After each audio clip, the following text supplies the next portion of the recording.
Okay, very good welcome to you all. Welcome to session 4 of the GDN EIB conference on assessing the development impacts of private sector impact investment.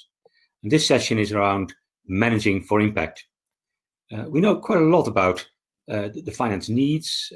They are huge at the moment, and there's an upcoming liquidity crisis. It's going to be even more difficult. There needs to be additional finance from different sources, but we also want to know whether that additional finance may have an impact. And impact assessment is crucial for a range of issues. It's crucial, of course, for ex-post evaluation, understanding what has been done and whether it has an impact. It's important for monitoring of ongoing investments, whether you need to correct ongoing investments. And it's also important for ex-ante steering of investments, thinking about channeling investment into those areas where it has the biggest impact.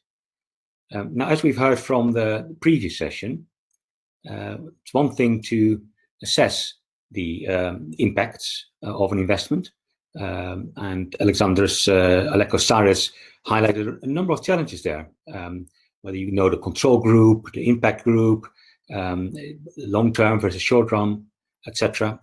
But it's another thing to actually use the impacts that you found, or impact measurement, to identify sort of promising areas and practices for investment. And that's the topic of this session.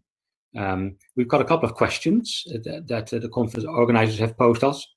So one question is around how do stakeholders manage private sector investment portfolios to maximize the contributions to development?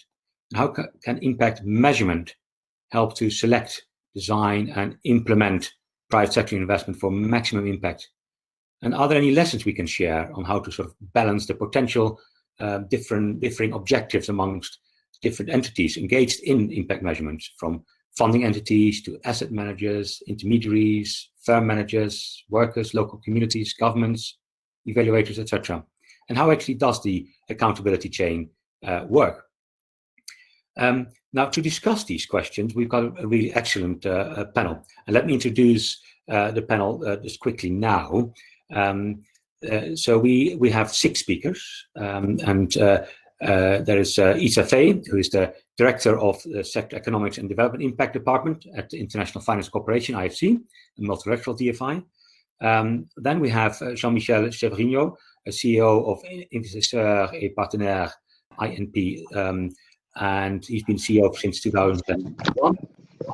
And he's from an impact and private equity firm which focuses on small and medium-sized enterprises in Africa. We'll then hear from Julian Frede, who is the Senior Manager for Development Policy and Evaluation at the DEG, which is a German development finance institution. And he also manages an impact system and a range of other things at the DEG.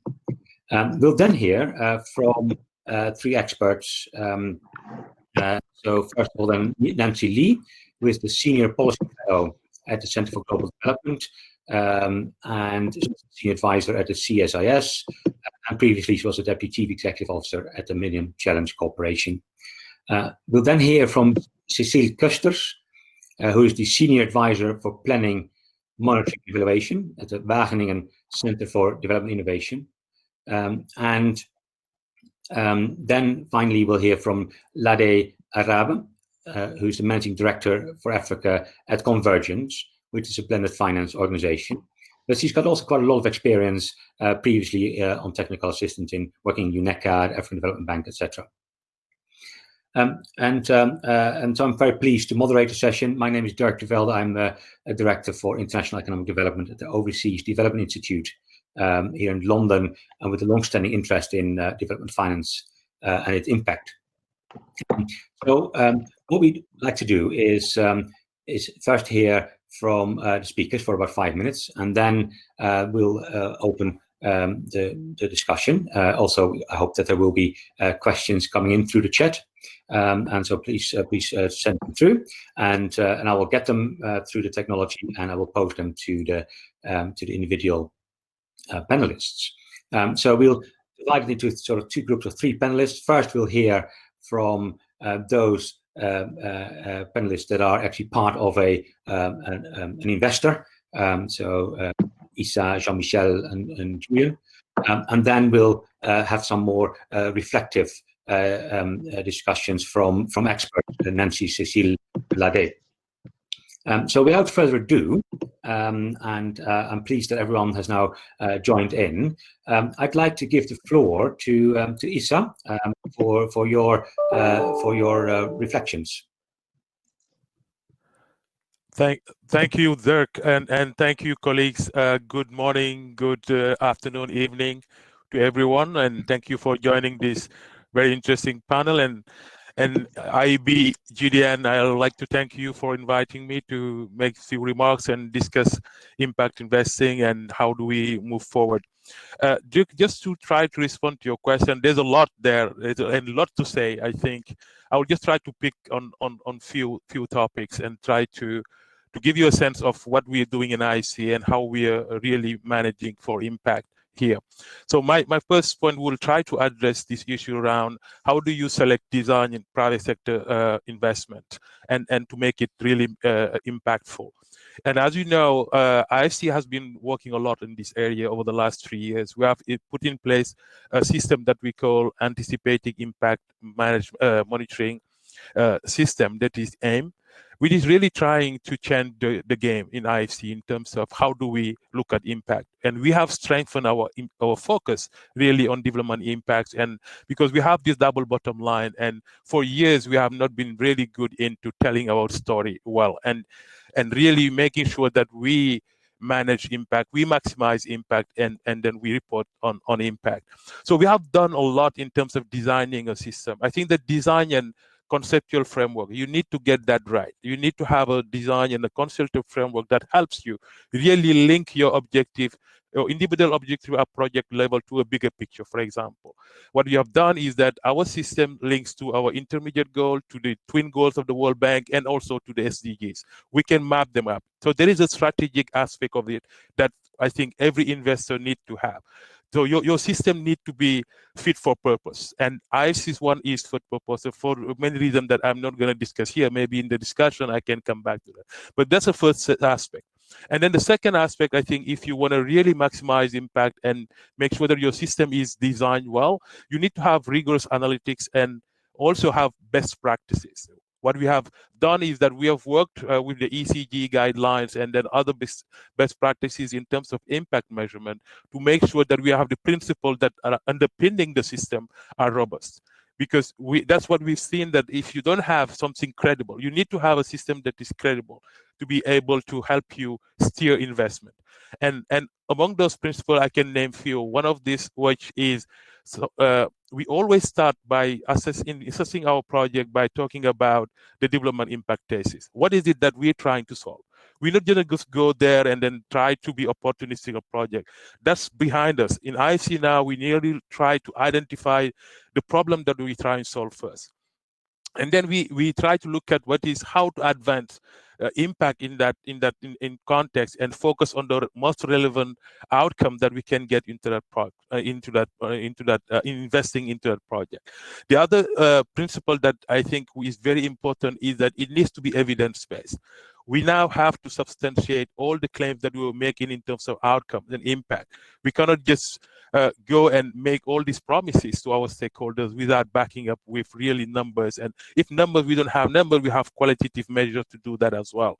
And it needs to be incremental. The effects that we try to capture are incremental and based on a counterfactual or no projects. Right. And then we benchmark all this. We have benchmark, we look at negative effects, and also we try to double count impact. If it's those who are involved with this will know what I'm talking about. Sometimes you have tendency to count some of the impact several times. So we try to avoid that. And the last thing is that we normalize to avoid penalizing projects that are of small sizes, because size doesn't matter for us. We try to normalize to get that. Another important feature that we have in our system is the sector frameworks. We have created some building blocks, and it helps us really circumscribe our judgment. And these frameworks are a step-to-step guide that assess IFC project, and it gives us an analytical frame. to facilitate our judgment on project outcome and then on market also. But another element, important features that we have, and I think that would help if you want to really steer for maximizing impact, is to have a scoring system. Some doesn't have it, some have it, but I think that it helps us a lot, and I'm going to say why that's been very useful to us. We have this rating and scoring system. Each new IC investment is assigned an ex-ante M score that reflects the project potential for delivering development outcomes, right? The assessment requires IFC then to investment team to work with the economics, my team, to articulate the ex-ante development impact for the gaps, which is the challenge we're trying to solve, and then the intensity of the intervention. And that has helped us really provide scores to all projects in IC now. We have now scored around 1,500 projects since the inception, and we have shaped actually IC investment now. We can say it works. If you have this system, if you have a rigorous and robust system, you can really influence. And then internally, we see now that throughout the investment decision process, the delivery of development impact is a key factor. So we all try now to maximize. We select, we design criteria, and then there is an incentive mechanism to support the focus on impact, which is now anchored. And this is built into the organization cascading corporate scorecard. It's built into departmental awards, and then the key performance. I think that this is a powerful, really a very powerful tool that helps you really maximize impact. And now to talk about the second point, I don't know. I know that I don't have a lot of time, but maybe just on how to ensure that impact-oriented stakeholders manage private sector investment portfolio and contributing to development impact. You all know that IC has been really pushing for this impact principle. There's now 9 principles that require investment to be managed with attention to both financial performance and impact at all stages of investment cycle. So this is moving. This is moving very, very fast, and the space is very dynamic. And we have seen now over 100 institutional investors have signed onto the principle for impact management. Now, what we want to push for is that an investor must have an intention really to invest for impact, a credible narrative of how the investment contributes to the impact. And they should have the ability to measure impact. They should need to make sure that they have an impact system that helps them really go through that. And okay. Right, okay, I can stop there. But what you want me to? If there's a final sentence. No, just wanted to say that the principle to create the transparency that you're talking about, this chain of transparency on how impact funds are managed, and give investors a clear view of how the industry is pursuing impact. And in addition to self-reporting, the principle introduced a commitment to independent verification of impact management system, which will be important going forward for investors' trust. And this will go a long way towards really providing credibility and avoiding this impact dilution that we don't want. I'll just stop there.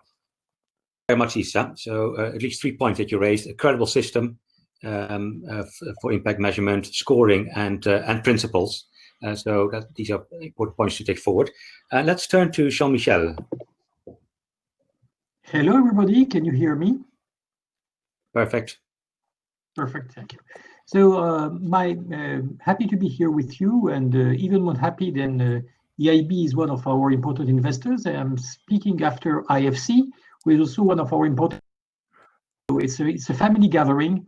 And by the way, hello, Nancy and other friends. What I was asked to do in this session was more to try to provide you a sort of deep dive in what is an impact investment management system in a specific impact firm. So that's what I'm going to do. I just do it with PowerPoint. I hope it's going to work. If not, we'll drop it. Then let's see if it works. This is testing the technology. It's the first time. Can you see it? But carry on. Not yet.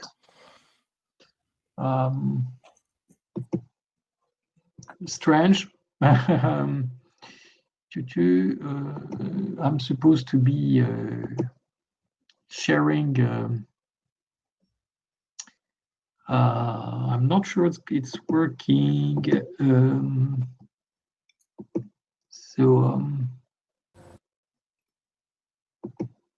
If it's not working, well, it doesn't seem to work, then I'm going to do it without the PowerPoint, and maybe the conference would be able to share it with you later as part of the documentation. What I was going to say is that maybe say a few words regarding INP, because we are a typical investment firm. We are fully dedicated to promoting development results in Africa through supporting the emergence of entrepreneurs, which means that we are investing and supporting African investors, investing in startups and SMEs throughout the continent. And right now we are invested in around 150 businesses through a team of around 100 people located in 9 countries in the continent, and we're operating in more than 20 African countries with a large group of supporters, among which, as I said, EIB and IFC. What is important to, I think, to share is that as an impact firm, we are starting from our mission. And what is and our mission is this rooting in African entrepreneurship, and every investment that we make has to fit with this mission, which means that we are not compromising just for the sake of profit, for instance, by supporting African firms, but that would be owned and promoted by foreigners. Or that would not be in this missing middle space where there are no alternative solutions. Basically, we are grounded into the principle of subsidiarity. And our job is to identify SGBs and startups which are powered by those responsible African entrepreneurs and which have significant impacts on their stakeholders, clients, staff, suppliers, etc., and then enhancing those positive impacts and mitigating the possible negative impacts that those businesses may have. So what we do is that in each and every of the funds that we set, we negotiate with our investors an overall balance based on between profit and impact, that is based on a realistic assessment of the nature of the mission. And we link the financial initiative with the team to this overall balance, which means that the remuneration of the team is based on how far we reach those impacts. And then when we, at the level of each and every fund, we build what we call an impact risk profitability matrix that determines the different criteria which allow this balance to be made, and which provides a kind of ex-ante vision of how the investments are going to be made, what's the future projection of the portfolio, and the type of impacts that it would reach, balanced with a profitability level that may be different from vehicle to vehicle. Of course, it's not exactly the same operating in Sahel and with startups, and being able to and operating in Ivory Coast and Nigeria on the energy sector, for instance. And then we assess each investment that we identify against this matrix, and as the life of the investment fund goes on, we try to make this real life of the pipeline match with the image that we have of the portfolio, selecting year after year the investments so that we get as close as possible to this image. And then for each and every investments that have been selected, once it is in our portfolio, we manage the portfolio such as to have to maximize the impacts, which means that concretely we contract with the entrepreneur, and this is part of the legal documentation, a set of objectives of targets throughout the life of our investments, which identify the type of actions and the type of results that we are going to look for during all those years we are going to live together. and until the moment we exit the investments. And concretely, we deal with classically environmental matters, social matters, and governance matters of all sorts. And just to give you a flavor, a very clear instance, we to provide and would have with the PowerPoint, I would have been able to share with you some nice images. We invested about 10 years ago in a specific business in Mauritania called Comptoir du Sahel, which is a private Mauritanian startup dedicated to access to green energy, water, and sanitation in the valley of the Senegal River, one of the most deprived regions of the world, and which had been initiated and is still majority owned by an impressive Mauritanian entrepreneur, Mr. Khalifou.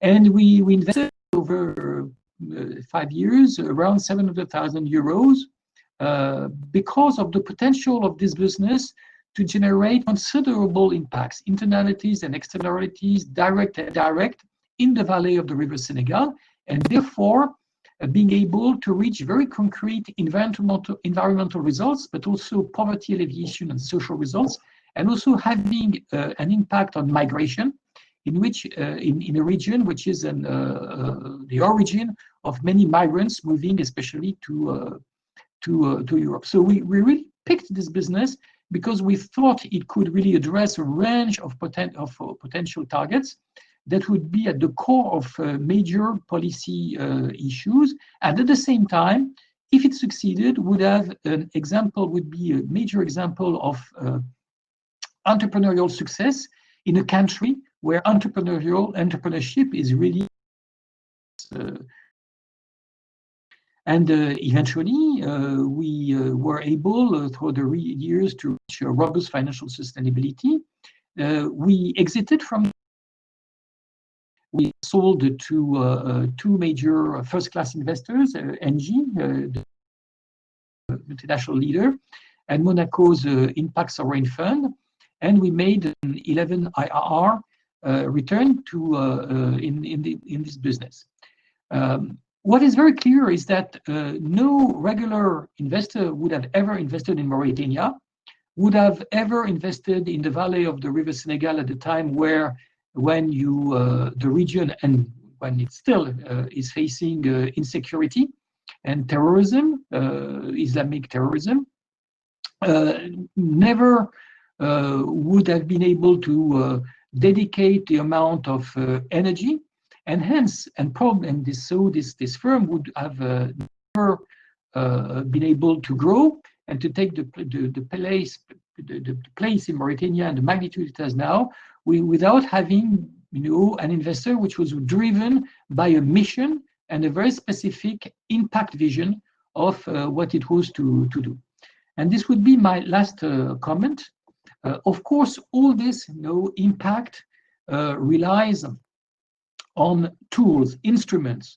We have matrices, we are building social return indexes, we are measuring externalities, we spend a lot of time and energy in building scientific basis for our investments and making them coherent, consistent with profitability levels that offer a sustainability.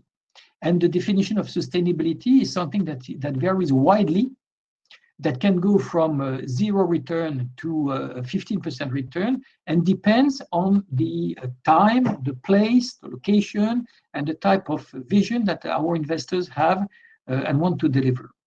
But all this being aside, I think what really differentiates impact approach from regular private equity and for-profit investment is fourfold. One is that in this business, all those risks are impact investments opportunities. Basically, investing in Mauritania is a risk for a regular investor. It's an opportunity for us.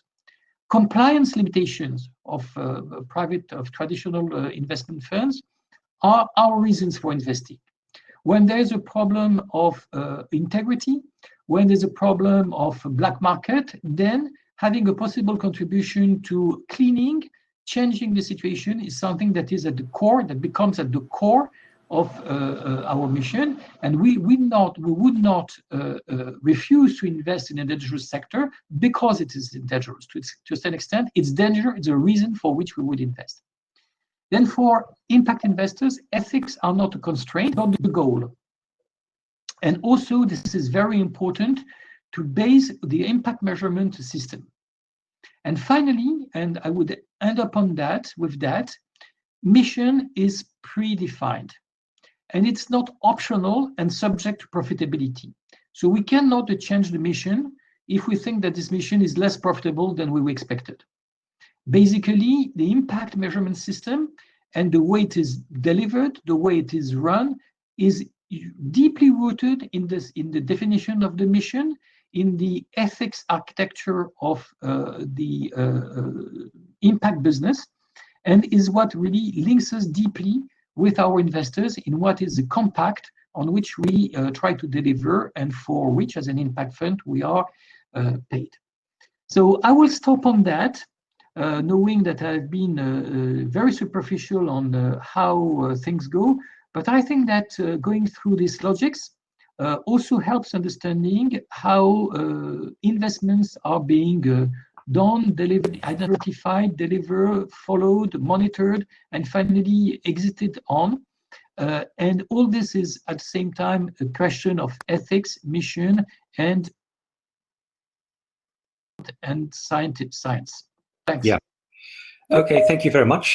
So your PowerPoint will be made really excellent presentation, and also very interesting to hear that that financial incentives in your area, in your organization, are linked to impact as well, and a range of other things that you've said. So we will get back to that, no doubt. Let's now turn to Julian for your presentation. Thank you very much. And as Jean-Michel already said, probably we're going to keep being superficial. So I try to give 4 ideas and some insights into what I got as experience on impact management.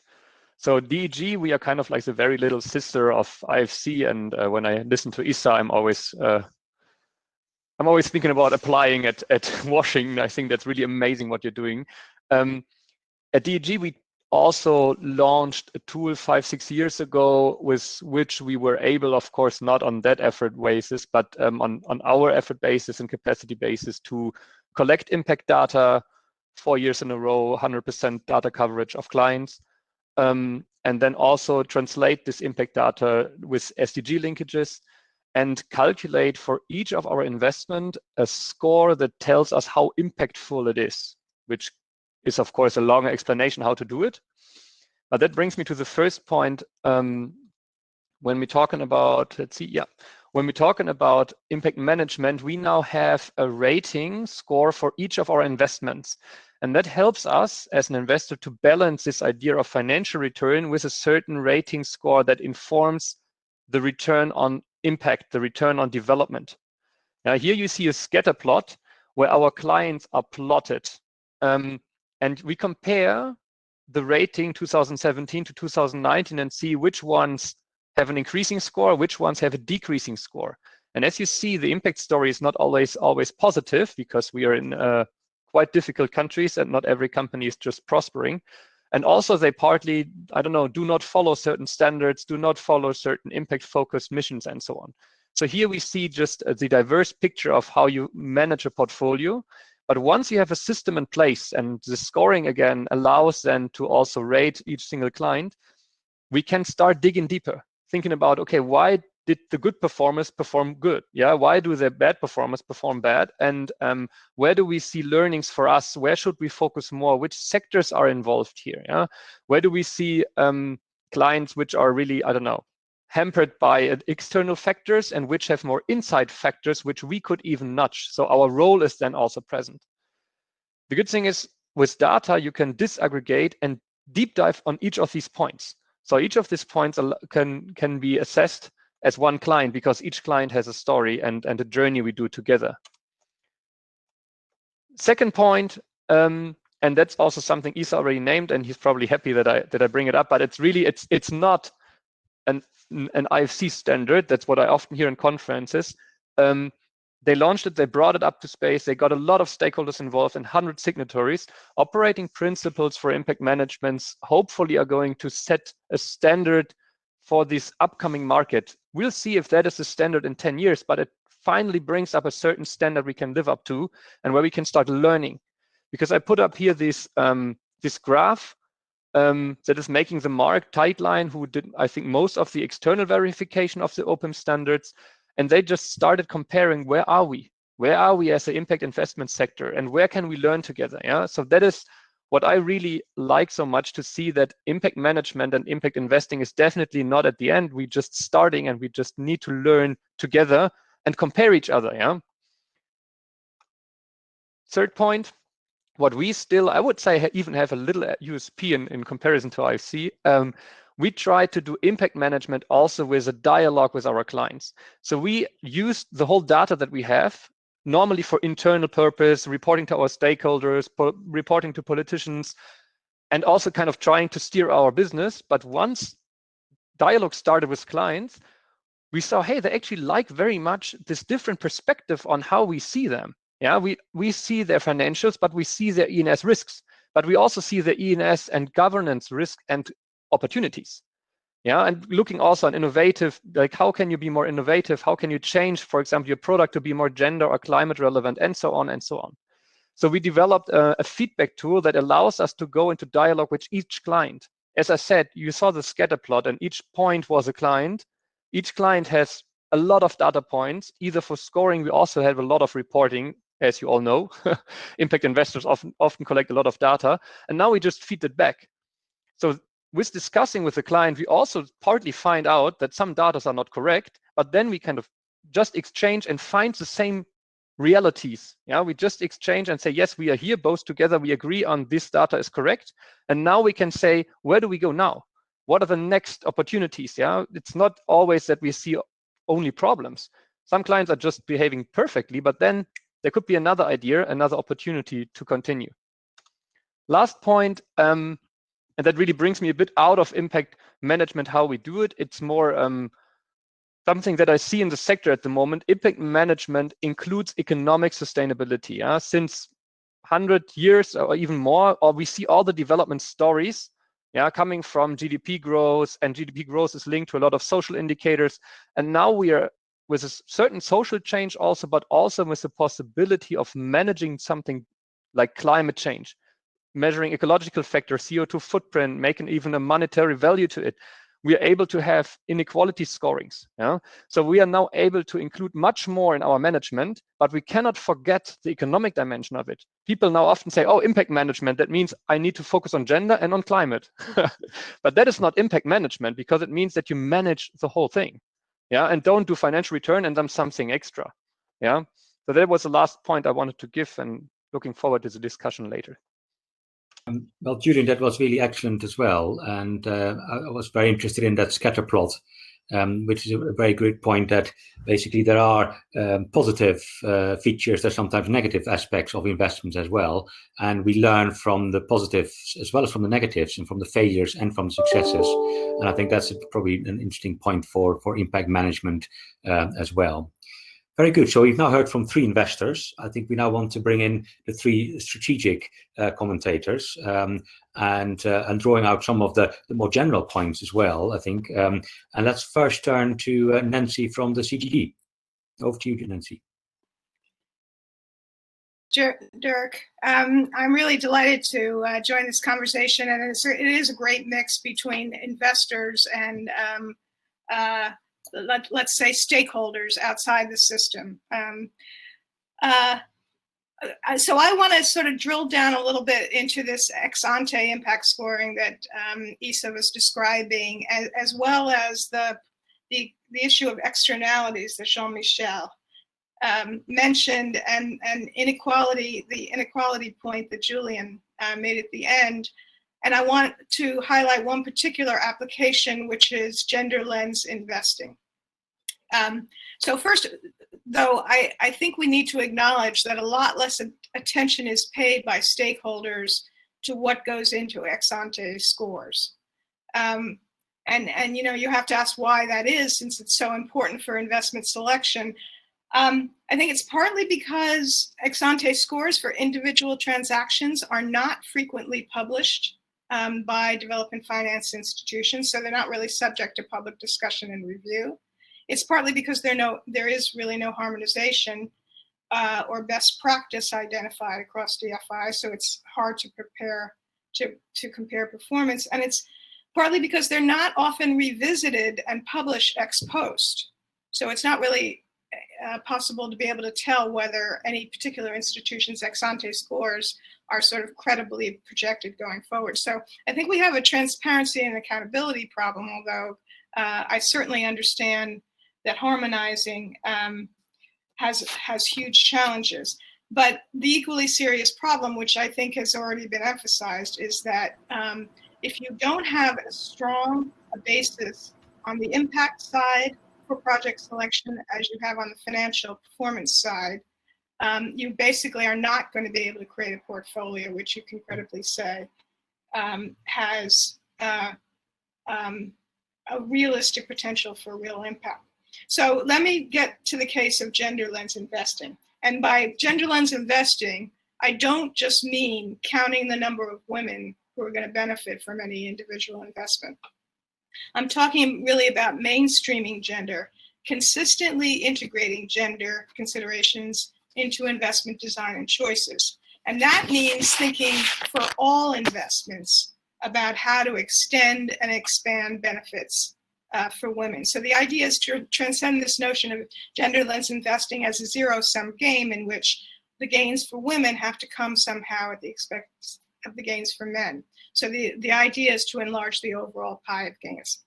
So you can't just pursue gender lens investing by gender disaggregating results data.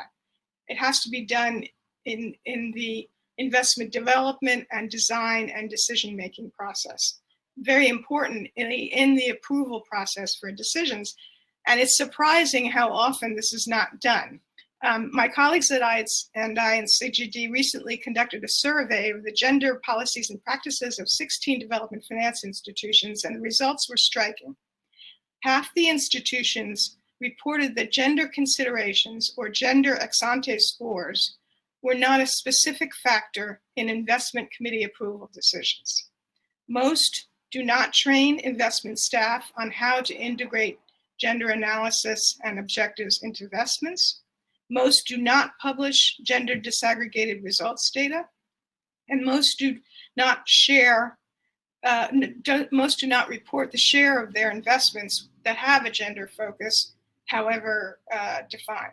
So it's really not possible to tell if investment choices prioritize women's access to investment benefits. And any development practitioner knows that you can't simply assume that investments will reach women without explicitly building in design features that have that objective. And then beyond the performance of individual transactions, it's important to look at potential market changing or market building effect. Does the investment build markets that include and empower women? This is the externalities point that Jean-Michel was saying.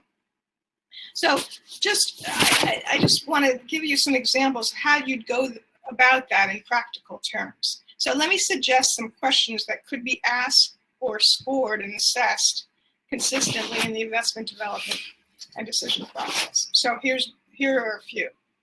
Does the investee's business model reach and work for women? For example, if the transaction is a loan to a bank for SME credit lending, could the loan be associated with support for a credit scoring tool that is gender neutral rather than gender biased? Is the product or service important to women? If that question were asked, I think we would see a lot more investment in areas like the care economy or in financial services that women particularly value, such as savings products. Does the investment increase women's role in economic and financial decision-making? So that's certainly investing in women-led funds, but it also means our producer management groups that might benefit from the investors' investment, like farmer cooperatives or credit cooperatives, is the voice of women represented in the management of those groups? Does the investment give women more market power? Could it be, for example, combined with a certification that would give women produces the opportunity to capture more value added? Does the investment open up access to women to a sector generally reserved for men? In a road project, for example, could women participate in construction? In a solar panel project, could women participate in installation? Does the investment reduce women's exposure and vulnerability to the risk of physical harm? Does it reduce, for example, distances women need to travel for access to water or fuel? Does the investment increase women's mobility? Can roads be designed, for example, so that women walking to market are better protected from road traffic? And does the investment enhance women's productivity broadly, for example, by improving their digital connectivity or building financial services together with financial literacy training?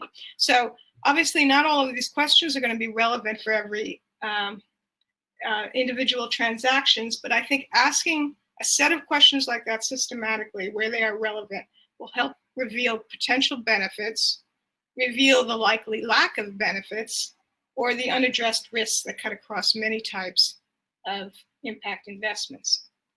I certainly support specifically targeting women as the principal beneficiaries of investments in some cases, but I would suggest that there are also huge benefits to be captured simply by asking how and whether women will be able to gain access to benefits of given investments that don't specifically target women, using some sort of ex-ante scoring or assessment system to aggregate the answers. Thanks. And it's really important that you point us to the shortcomings that are there at the moment in terms of knowing and understanding whether particular investments are actually beneficial for women. And I think that's a really important issue, and to highlighting a range of questions that could be asked. So that's really important and crucial. Let's now go to Cécile for your reflections.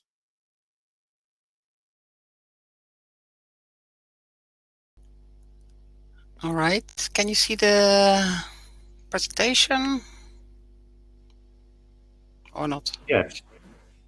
I hope it's not the same problem. I'm not sure whether perhaps organizers may be able to try and fix it. Rest be assured that we will be able to upload the presentation. Can you see it? Not yet. No, I'm afraid not. Would you be able to do it without the PowerPoint? Yeah, I'll try and do that. Or I'll try once more, but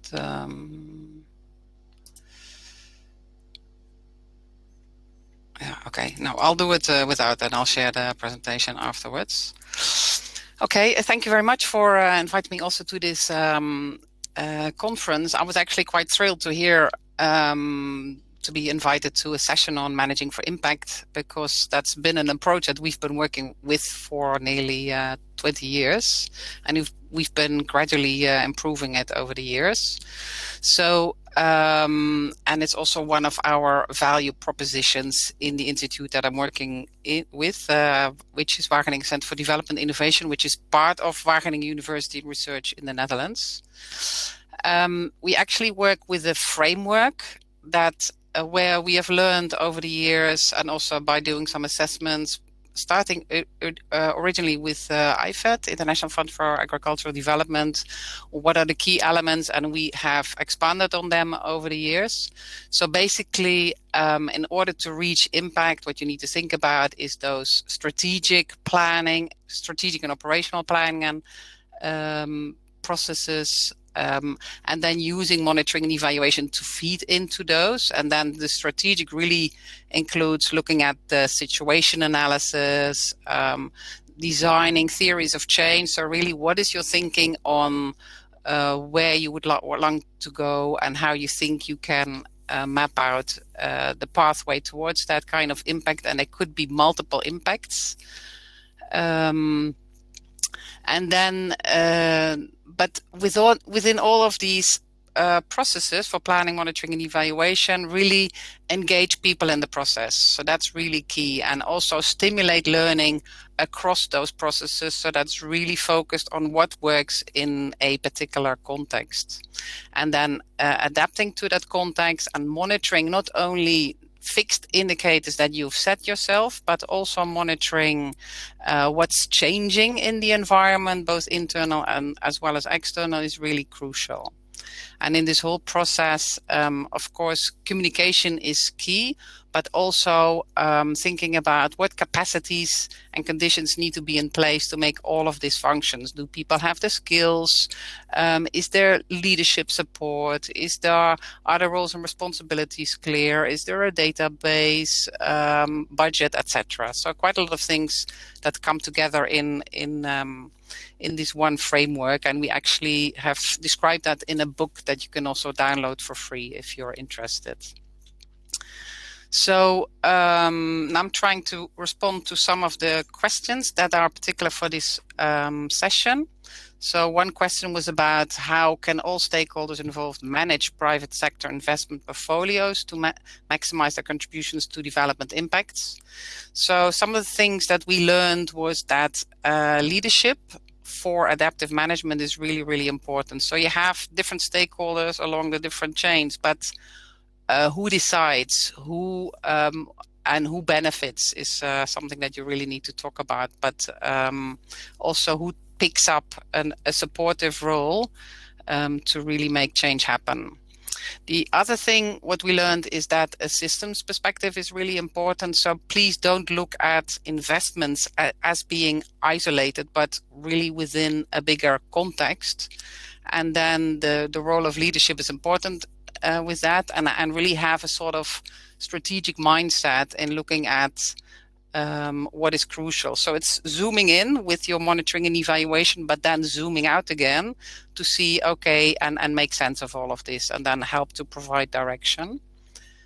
The other thing is, I hear often quite a lot of quantitative information is used, but it's really important to also collect, particularly more towards outcomes and impact, to also generate qualitative data that help to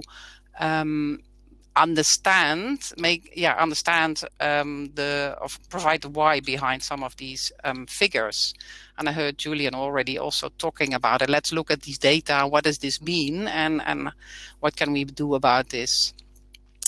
And he also mentioned about this sense making, and I think that is really, really critical. We are not so bad at generating data, but we're not so good at analyzing the data and really making sense of it. What does this mean in this particular context, and therefore what are we going to do next? So it's really testing your theories of change or your impact pathway, seeing what works, and then making decisions to move forward. The other thing that we've learned is, generating evidence is about looking at the past.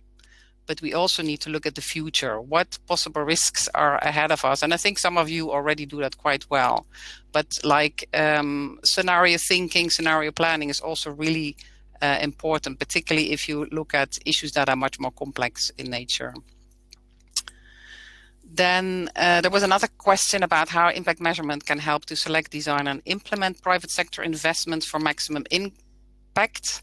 So on the one hand, what is important is to make use of the evidence that is already out there. And we actually did some work with the CDC group to help them review their food and agriculture framework.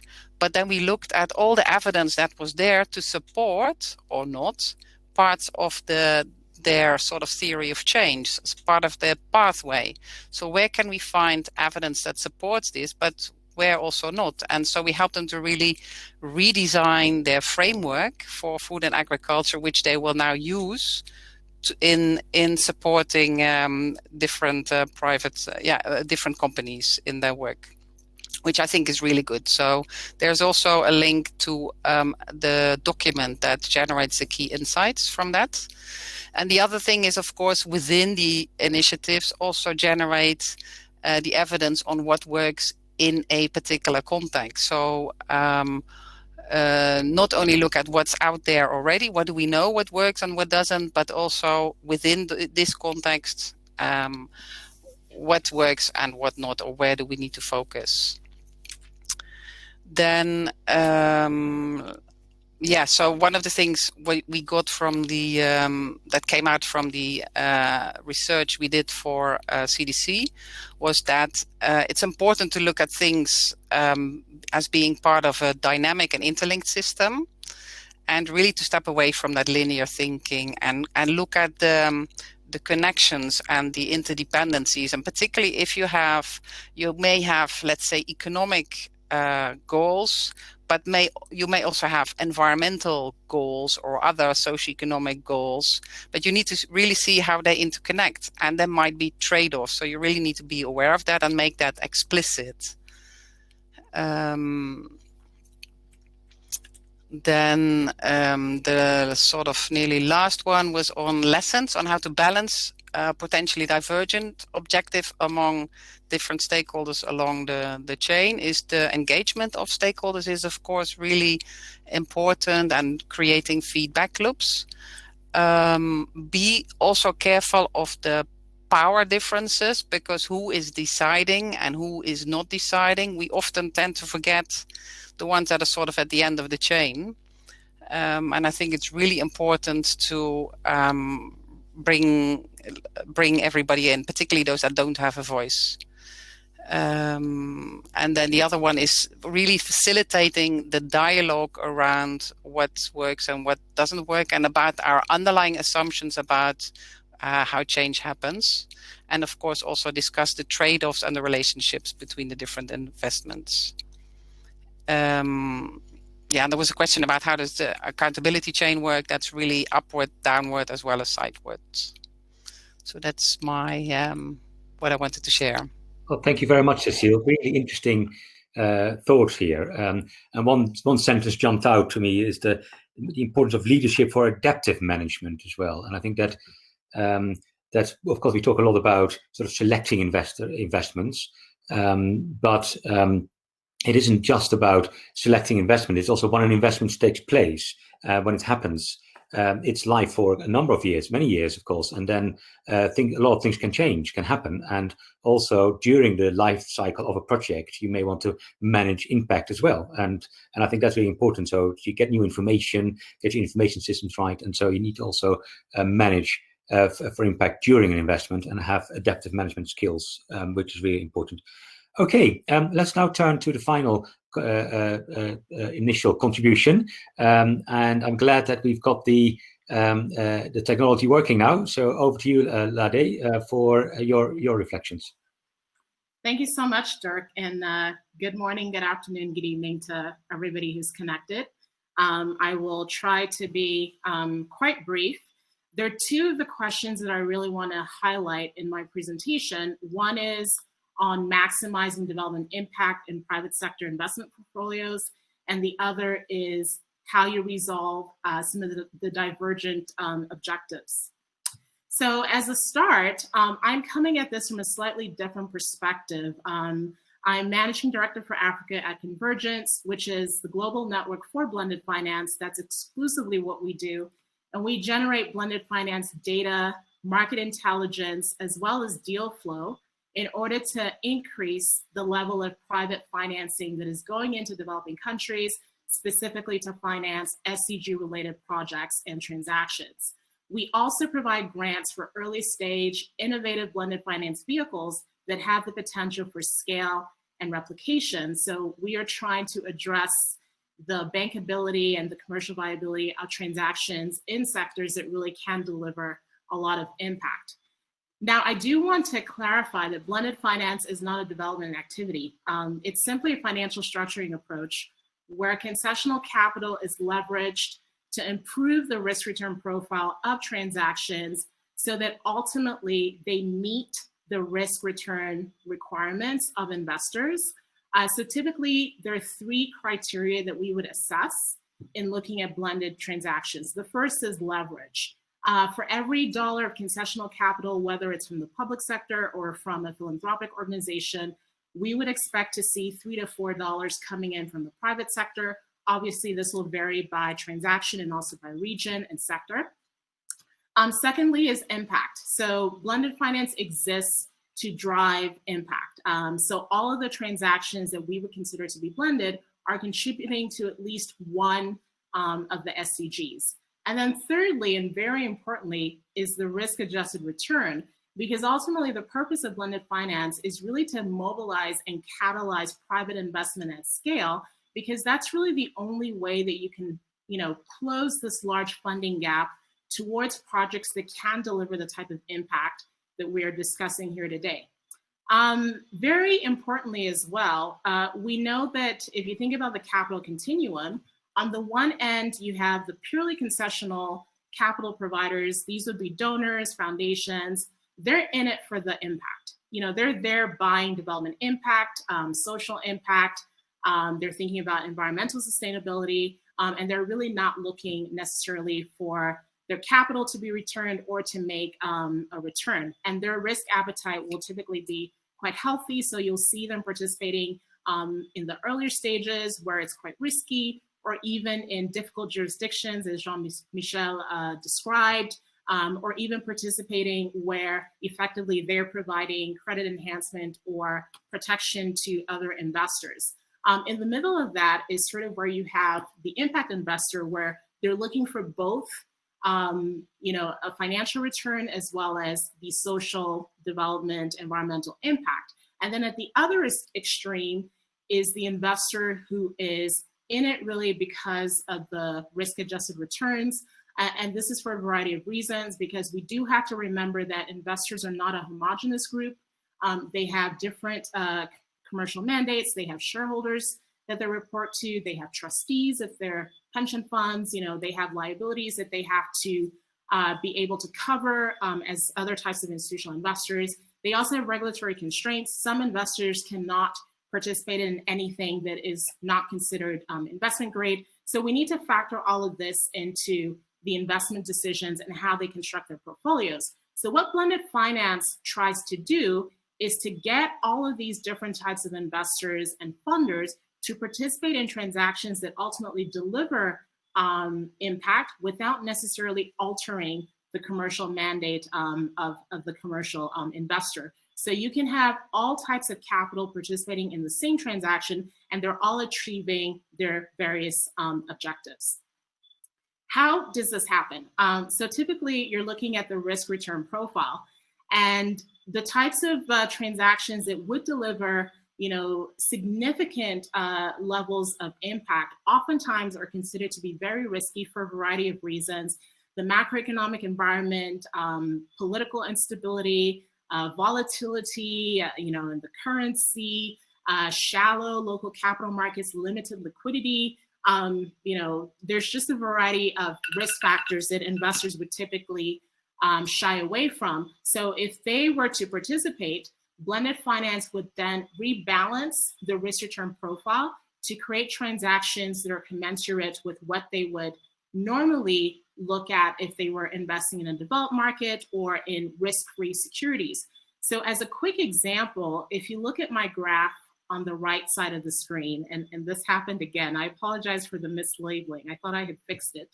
We're going to use the exterior letters. So if you think about the blue market line as a combination or a portfolio of risk-free securities with varying risk profile, well, they're risk-free, so they have no risk profile, but varying maturities. Effectively, what you would have if you were to plot this in a graph is this blue market line, which represents the acceptable risk return profile for an investor. And the x-axis represents the expected risk, while the y-axis is the expected return. So if they were to consider an investment in a developing country that is delivering impact and it falls beneath the blue market line, it would be considered more risky and less attractive because it's not delivering the same types of risk-adjusted returns. They would require a risk premium for taking on, some of those other risk factors that I had noted in the previous slide. So what blended finance says is we can de-risk this transaction by providing downside protection, effectively by reallocating some of those transactional risks to a concessional capital provider who's really in it for the impact. So therefore, we're moving the transaction from point C back to point B, so it now sits on the blue market line. So a transaction would either need to be back on the line or above it. In the same vein, if the transaction was again at point C and a concessional capital provider was willing to provide a more attractive upside, so a greater risk premium to a traditional investor for participating in that transaction, they would then move that transaction from point C back to the blue market line where it now sits at point A. So effectively, what they have done is either to reallocate some of that risk with downside protection, or they have sweetened the potential upside as an incentive for the investors' participation. I want to conclude with an example, which is basically a fixed income security that is dual listed on the London Stock Exchange as well as on the Nairobi Stock Exchange. So it's a structure that is very familiar with traditional investors who have a purely commercial mandate. But the distinction is that this is a green bond. It was the first green bond issued in Kenya, and the proceeds are going to be utilized to provide green certified affordable housing for students in Nairobi, Kenya. It benefited from technical assistance and returnable grants that were utilized for the certification process and also for the issuance to cover some of those costs. And it also had a guarantee provided by Garanco, which is part of the private infrastructure development group, a group of companies, which are basically funded by a group of donors. And effectively, this credit enhancement or guarantee provided a partial guarantee on about 50% of the principal and interest for investors. So this is a great way for investors to participate in these types of deals through a structure that they're familiar with, but it's really providing impact in a market. And the last slide really just shows you that what we have observed from our data is that there's different types of investors who are participating in these transactions. We've certainly seen a lot of activity from commercial banks, again, with commercial terms, but they are ultimately participating in deals that deliver impact, as well as some corporates. But we have noticed that about half of the transactions that are blended that do have their participation often do not report on their impact metrics. So only about half of them actually have impact metrics that are frequently reported. And we find that this typically happens when a foundation or an NGO is involved, and they typically report this in their annual reports. The DFIs and the NDBs still have a ways to go in reporting more on the impact, and certainly other types of investors as well. So I think I will stop there for now. Thank you. Well, thank you very much, Lade. That's been really interesting as well, and I think it also addresses some of the questions being put in the chat as well. And I think so of course, if you manage for impact, you can work with private sector, so private sector finance. But there was also a question: how far can you actually go with this? Isn't there a role for the public sector to do things? But you've also already addressed that, of course, by blending public and private finance, you can also achieve impact. So there's quite an active chat, which is really good, and so keep contributing to that. There was one question that came up first, and I'd like to ask that question, particularly to the investors, so Isa and Julian and Jean-Michel. And I think that question was by Francois Bourguignon, and he basically asks the question about to what extent panel members feel the maximization of development impact through investment portfolio is constrained by the financial return required to be above some minimum. We were told yesterday that there was in general complementarity between financial and economic impact, so that the financial returns are going hand in hand with good impact. Perhaps a slightly different way of asking that question is, do we have a choice? Do investors actually have a choice? Are there projects that have a much higher development impact than others, and you actually choose to go for the one with a high development impact, or are we constrained by just by financially viable projects in the first place? Can you convince us and a skeptical observer that the ex ante measurement is more than an academic exercise, and that it actually can steer investments away from one area to another area, and maybe mention some practical examples. I think Jean-Michel, you had some example, but Isa, maybe do you want to go first?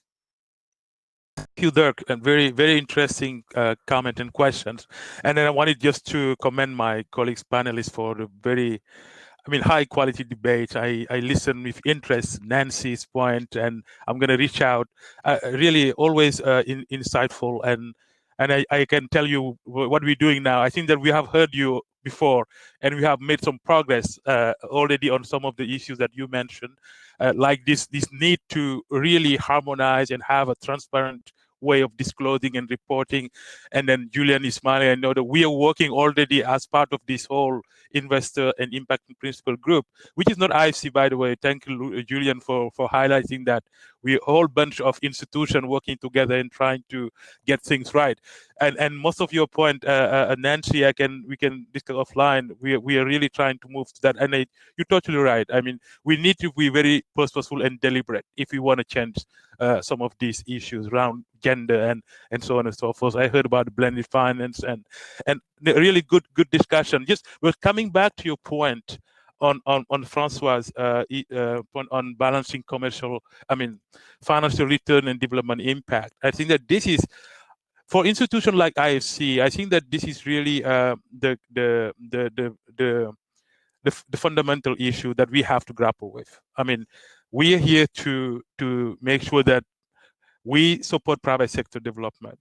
We support private sector development, but you need to support it if you can make financial returns. So you have this double bottom line that you need to work with. And reality is that if you go project by project, it's going to be very hard for every single project to strike those two targets. And what we have deliberately chosen to do is to change the discussion, to flip the discussion with the board totally and say, look, we're going to discuss portfolio. Let's look at a portfolio of project in a given year and see how we're going to do. Because we cannot promise you that you can have all your financial return very high and development high in every single project, because you are asking us at the same time to go to difficult contexts. For example, we're trying with IC 3.0 and Philip, those who know Philip, to try to push to really go to create markets. That's risky. That takes a lot of money, and that's going to be easy to strike those balance. So we've been very open to the board and say, look, we're going to do that. We're going to make sure that we reach a high level of development impact, but we're going to do it at the portfolio level. So you need to accept that there are going to be a couple of projects that may come that we may do for other reasons. And other reason includes financial return, additionality, or other factors. For example, in some areas, we see that IFC is bringing a knowledge in a sector that nobody has because of our global footprint. It's not a IFC kind of I'm not trying to make the case that we are the most beautiful and good. No, I'm just saying that in certain areas, we have developed expertise for years now that we can deploy and help move and maximize impact. So those effects that we can bring to the board and say, look, you don't have, maybe you have a moderate or impact here, but your financial return is high because we need to do this project in this area. So this is the kind of discussion we're having with them. And it's not an easy discussion, to say the least, but at least we are trying to change and flip the dialogue in such a way that, and being transparent and honest about it. And where we don't have impact, we say it. And we don't just try to say, oh, we have impact everywhere. No, there are going to be few projects that we do purely for financial returns, because we need that also to be able to deploy the resources and to be able to finance more projects. And I think that's what. And in terms of the how to steer project, I think that the AIM system is very is designed in a way that helps us do that. For example, let me just take one example in the AIM system. In the AIM system, we have this gap in intensity measurement. And the gap is really about where are you in the terms of the challenge you're trying to solve? How big is your gap or your challenge? And we're giving a prominent weight to that in our scoring system. If you look at it, it's an exponential. We give an exponential feature to that in such a way that if you go, because our strategy is asking us to go to difficult context, difficult market. I'm thinking of very difficult countries where you have conflict, you have other issues. So when you go there, when your project is in that country, our system gives you some kind of premium. And then the intensity you combine with that will give you a high rating. And we can see it. Our results are very clear. We are financing projects more in those difficult contexts, though the highest impact we get in this context. For example, when we use blended finance, for example, it helps us really lift also impact. And that's also correlated with this context, with the country where we're working, etc. So there is way when you, in your design of your system, to make sure that there are some features that help you and steer you to where you can, definitely they're going to have impact. We're not going to go, for example, into China to do a private equity fund that does gross fund. No, we know that we can do it better maybe in Africa, in some other areas. This is how we're trying to reflect. And that's what our system is capturing as well. And if you don't do that, it looks like the gender aspect that Nancy was doing. It needs to be embedded into the system in such a way that you can have the discussion at the investment committee. Okay. And these discussions are happening. So yeah, just maybe. Isara, thank you very much. I also like to bring in some of the other panelists because we've got only a few minutes left. So Julian and Jean-Michel, on this particular question, maybe you have if you want to add anything for half a minute or so. Yes, it's a hot issue. Yeah, sorry, go ahead, Julian, if you want. You're on mute. Jean-Michel. No, I'm not on mute. Can you hear me? Yep. Yeah, okay. Well, this is a passionate, this is a very hot issue. This issue of tension between profitability and impact. And, I've run for 10 years the AFD group. And at that time, when my colleagues were coming to me and telling me, the higher the profitability, the more important the impact, and relaying a lot of surveys, I was already very suspicious about it. And now that I'm in the impact world, what I think is that this is just bullshit. And it's just a kind of cover-up for making people who are making a lot of money comfortable with their own soul. But I don't believe it at all. Actually, what is the real important thing is financial sustainability, because impact investment is about making things that are sustainable financially, which is what differentiates impact investment from philanthropy, which is hugely needed in certain areas. And the impact investment is a way of reaching out specific impact that neither philanthropy nor regular private investment can reach, or reaching out those development impacts in a way that is more cost efficient than traditional philanthropy in certain areas. So what we compare us with is not, what impact investment compares it is not regular private profitability. It is with public and social return and public good efficiency. Now, and all this is about what you want to achieve. I'm just, and to make it clear, I'm going to take the example of a vehicle that we are establishing in the area of education. We are working on a vehicle that would help professional education to private professional education in Africa to extend. If we look at the economic models of private education in Africa, there is no way it can reach 15% to 20% IRR. The best economic performance those activities can reach is probably between 5 and 10%. So if you establish a fund, you are not going to compare the financial performance of the impact firm, which is dedicated to this very specific public policy goal. You're not going to try to reach a 15% return, which is the type of things regular investors want from regular investments in Africa. You're going to try to reach a 5 or 10% return, and even less because you will have to cover the cost, the management costs of the fund, the risks of the fund, etc. So you will end up probably with proposing investors a kind of 3-5% return for this vehicle. And it's not because the vehicle would be underperforming. It's because it reflects the very reality of a specific economic model. Now, why would specific investors be ready to accept that type of return and not a 15% return is, of course, another story. But it means, and this is and I will stop there, this is my answer to François Bourguignon, no, financial profitability is not the starting point, nor the end point of impact investment structuring. It's one parameter of an overall performance that you want to achieve, and in which you establish what is the very meaning of financial sustainability. Yeah. Okay. Thank you for cutting also you short. I think we're also almost at the end, but I would like to bring in the others just for half a minute each, if possible. So, with your permission, audience, I'd like to run over by 5 minutes. I think there are also questions around the balance between rigor of the assessment that's mentioned in the chat and comprehensiveness. And I think maybe you also would like to address that. How far do we need to go into the comprehensiveness of all the impacts, and how far do we need to go deeper into this? And I think Nancy mentioned about gender impact, really important to cover that.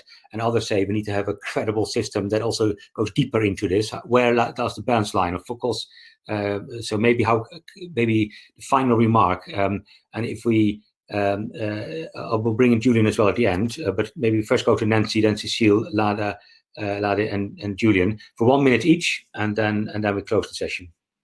Nancy. Yes. Well, let me just say two things. First of all, I very much agree with Jean-Michel's point. You can have an investment in the single digits, which is a sustainable return, but maybe insufficient for private investors for that kind of investment. So that, to me, is a very legitimate activity, particularly for publicly funded development finance institutions. In other words, if it's an early stage investment where private investors want 20% returns, but the public investor gets single-digit returns, that to me is the right use of public finance, even though it's not a market return. The second thing I wanted to say is just that perhaps we should view financial return and impact benefits symmetrically. And I think it's likely that in most impact investment, there is a hurdle rate, or there is a threshold for financial return that they use, and they won't go below that return in investment selection. Well, I would suggest that the same thing should be true of impact. There should be a hurdle rate for impact. You can have a portfolio approach, but there should be a minimum level of impact, just as there is a minimum level of return. Cecile.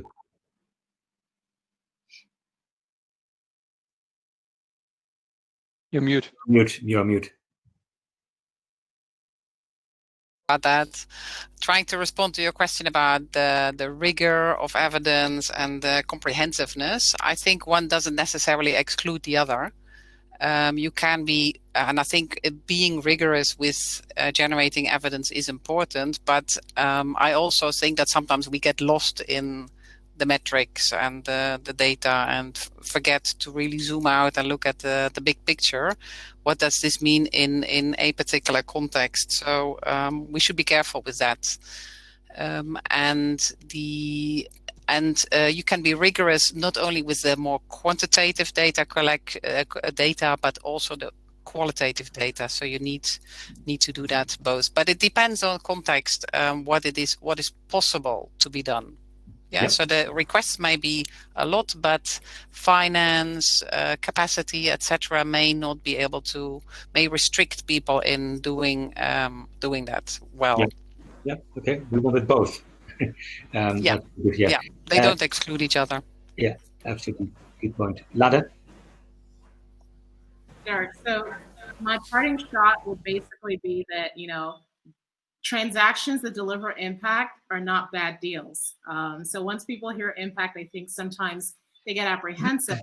But the data shows that, incorporating a gender lens, applying ESG principles, actually diversity and inclusion actually creates better performing portfolios, whether that's, companies that you're investing in, as Jean-Michel had referred to earlier, or even projects. Isa talked about projects as well that IFC is involved in.